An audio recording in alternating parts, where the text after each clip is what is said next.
kiss. It doesn't make sense to anybody else. Who cares if you're all I think about? I've searched the world and I know now it ain't right if you ain't lost your mind. Yeah, I don't want easy, I want crazy. Are you with me, baby? Let's be crazy. Salut tout le monde, bienvenue pour cette nouvelle vidéo. Donc je profite d'avoir un petit peu de temps aujourd'hui pour vous tourner une nouvelle vidéo vu que j'avais un petit peu de retard. Donc voilà, c'est normal si je suis exactement pareil que pendant le point lecture, puisque je viens tout juste de vous le tourner. Donc voilà, et pour cette vidéo, je vous retrouve pour un nouveau top 5. Donc le dernier que je vous ai fait, je crois que c'était en... je ne sais plus. Je suis en train de regarder au mois d'octobre. Donc voilà, je vous en ai pas fait ni au mois de novembre ni au mois de décembre. Donc je reviens ce mois de janvier pour vous faire un nouveau top 5. Donc je vous rappelle un peu le principe. Je viens juste vous parler donc sur un thème défini de 5 livres ou de 5 sagas qui sont pour moi voilà celles à lire maintenant tout de suite à l'heure d'aujourd'hui. Peut-être que dans 10 ans ça ne sera plus celles-là, mais aujourd'hui ce sont celles-là qui à mon sens voilà, sont celles à lire. Donc on commence tout de suite par la saga, ou en tout cas le tome 1 en 5e position. Donc il s'agit de Never Sky de Veronica Rossi, que j'ai laissé traîner énormément de temps dans ma palle. Et une fois que je l'ai lu, je me suis demandé ce que j'avais attendu. Parce que c'est un super bouquin. J'ai adoré... le monde dystopique, il est vraiment ici. Ah oui, alors je crois que je vous l'ai pas dit. Le thème de ce mois-ci, c'est le top 5 dystopie. Mais je pense que vous l'aurez vu dans le titre, donc comme ça, vous faites comme si vous avez rien vu. Bref. Donc, Never Sky. Donc le monde dystopique est vraiment très bien construit. On est en fait en pleine tempête d'éther. Donc Arya, qui a 17 ans, vit normalement dans une capsule, donc vraiment protégée de tout ça. Protégée de toute cette espèce de désert, protégée aussi des personnes qui y vivent, puisqu'ils sont qualifiés de sauvages.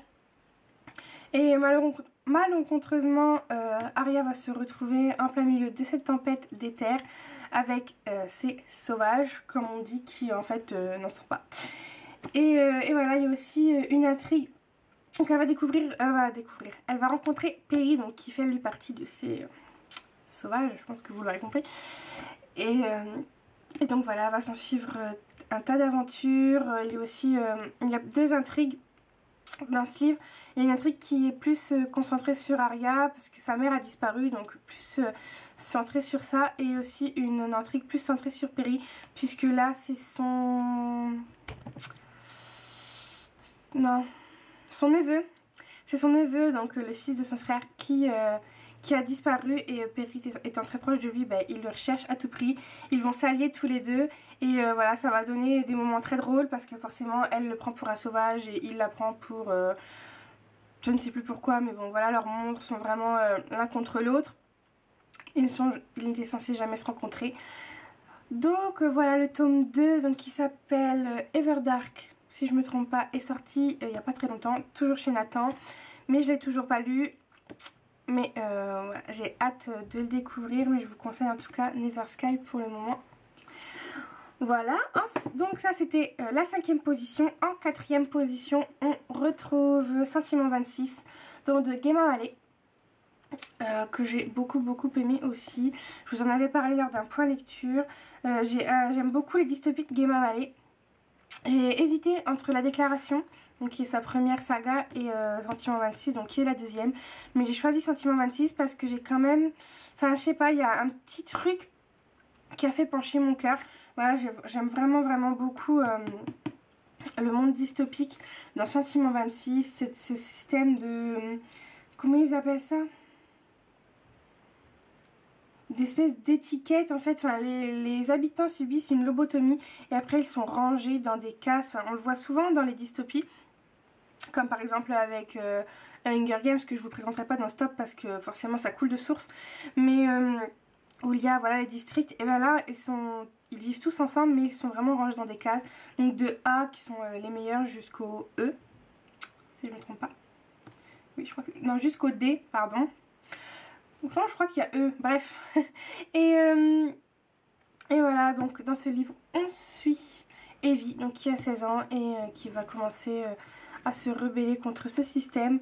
C'est toujours à peu près les mêmes bases, souvent dans les dystopies, c'est vraiment voilà, une jeune adolescente ou un jeune adolescent qui va se rebeller contre le système.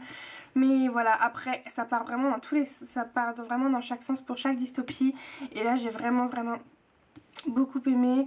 Evie va, à un moment dans le roman, trouver refuge chez aussi des personnes qui se sont rebellées. Et c'est vraiment les parties du roman que j'ai vraiment beaucoup aimé. Je trouve que ça ressemble, dans ce livre, ça ressemble vraiment à une secte. Enfin, vous voyez, où il y a vraiment le chef, je sais plus comment il l'appelle. Je sais plus du tout. Mais il y a vraiment voilà, comme un peu le gourou en fait. Et ils doivent tous suivre à la lettre ce que raconte cette personne qui est en fait complètement tordue et qui leur fait faire de n'importe quoi. Enfin, ils vivent même plus, ils sont même plus maîtres de leur vie.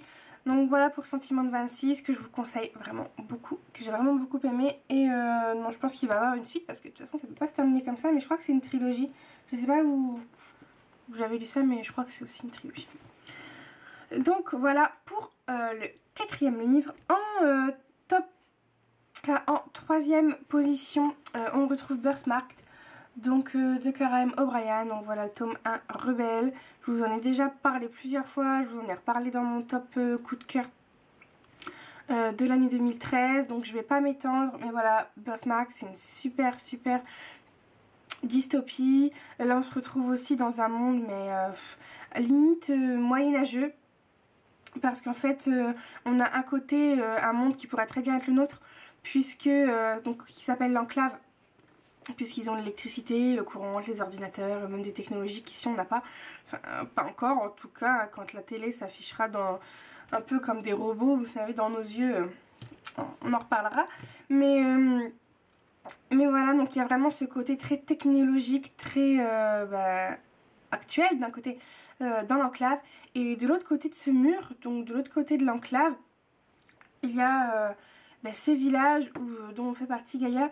Et limite, je vous dis, ils n'ont pas l'eau courante, ils vont ramasser leurs fruits, et enfin, ils n'ont même pas de quoi se nourrir. Enfin, voilà, on sent vraiment le décalage, un côté vraiment très moyenâgeux, vous savez, où il faut aller au puits pour avoir de l'eau, il s'éclaire à la bougie, enfin, vraiment un gros décalage entre les deux côtés de ce mur. Et donc un petit plus pour moi en tout cas, c'est que Gaïa est sage-femme, donc ça c'est vraiment quelque chose que j'aime beaucoup dans ce livre. Donc voilà, puis c'est aussi un peu un côté de trafic d'enfants, puisque comme c'est dit dans le résumé, en fait Gaïa en tant que sage-femme doit donner, alors je crois qu'ils disent avancer, quelque chose comme ça, enfin je sais plus comment ils disent, mais elle donne les 3 premiers bébés qui naissent donc du mois.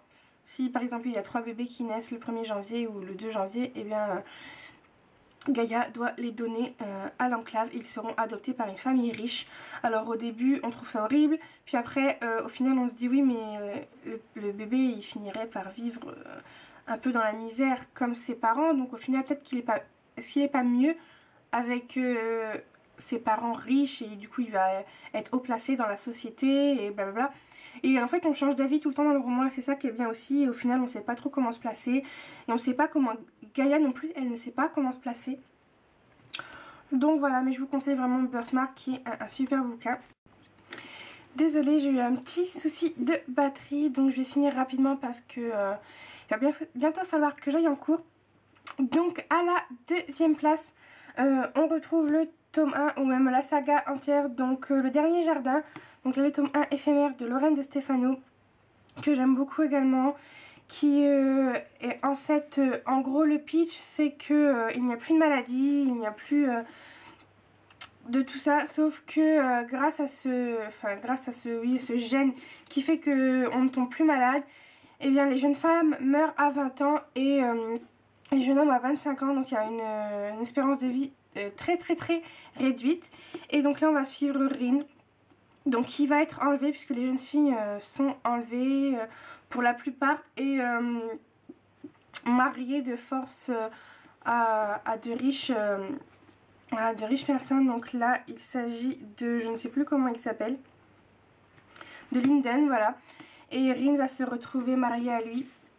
Et bien sûr, comme vous vous en doutez, un air de rébellion va souffler par là. Donc j'aime beaucoup cette dystopie. Rin est aussi à la recherche de son frère, donc c'est un peu le fil rouge de la trilogie. J'ai hâte de lire le dernier tome qui j'espère va sortir très bientôt. Donc voilà, en plus avec toujours de magnifiques couvertures. Le tome 2 m'avait beaucoup plu également. Il était aussi très haletant. Il y a beaucoup d'action. Donc voilà, je vous la conseille vraiment beaucoup. Et en première position, j'ai mis une saga que j'ai commencé il n'y a pas longtemps. Je suis en train de lire le tome 2, donc je pense que vous savez de quoi je parle. Il s'agit des Chroniques lunaires de Marissa Meyer, qui pour moi, aujourd'hui, est l'une des meilleures dystopies. J'adore ce monde. Je pense qu'on peut vraiment les qualifier de dystopiques, j'espère. Sinon, excusez-moi. Mais voilà, Cinder, c'est vraiment un mélange de dystopie, de contes, de réécriture de contes, de science-fiction, mais c'est vraiment top. Donc dans Cinder, on reprend le conte de Cendrillon. Dans le tome 2, on reprend le conte du petit chaperon rouge, donc dans Scarlet. Le tome 3, Cress reprendra le conte de Réponse. Et je crois que le tome 4, ce sera Blanche-Neige, donc Snow White, ou White, je ne sais plus comment il s'appelle, je crois que c'est White. Donc voilà, mais c'est vraiment une saga géniale. Le monde dystopique est vraiment chouette aussi. Là, on a pareil une maladie qui est en train de décimer une population. On a la recherche d'un vaccin. On a une reine lunaire qui vient un peu dans tout ça menacer le monde entier. Donc dans le tome 3, on est dans le tome 3. Dans le tome 1, on est un peu dans un monde asiatique. Là, dans le tome 2, on se retrouve en France, donc près de Toulouse. Donc ça, j'aime beaucoup aussi. Donc voilà, c'est vraiment une saga que je vous conseille, qui est pour moi au top de ce top 5 de dystopie. Et pour terminer, donc, je vous présente le livre dystopique de ma palle qui me tente le plus à l'heure d'aujourd'hui. Et il s'agit de Starters de Lisa Price, dans la collection R, que je n'ai toujours pas lu, qui est une grosse brique, mais qui est écrit vraiment très gros. Donc voilà, Starters. C'est aussi donc une dystopie. Et si je me souviens bien, donc je regarde un peu quand même la quatrième. Mais c'est une jeune fille qui vit toute seule avec son frère, je crois, dans la rue. Et pour pouvoir survivre, elle va permettre à des personnes âgées, parce que je crois que les gens ne meurent plus, il y a quelque chose comme ça. Enfin, à des personnes qui sont plus vieilles qu'elle, puisqu'elle est jeune, qui sont plus vieilles qu'elle, d'emprunter son corps, et forcément il va avoir un couac. Donc voilà, Starter, ça m'a l'air aussi une dystopie un peu penchée science-fiction, donc il me tente vraiment beaucoup. Je l'ai dans ma palle depuis un petit moment, donc il faudrait que je le sorte. Donc voilà, c'est déjà tout pour moi pour cette vidéo. Je vous fais à tous de très gros bisous. Je suis désolée, je me dépêche un peu. Je voulais vraiment vous tourner la fin de la vidéo maintenant, parce que en fait il fait encore jour et que je vais rentrer tard ce soir, sûrement vers 7 h. Donc il faut vraiment que je vous la tourne maintenant, parce qu'après il fera trop nuit. Donc voilà, je vous fais à tous de très gros bisous et je vous dis à très vite. Bye bye.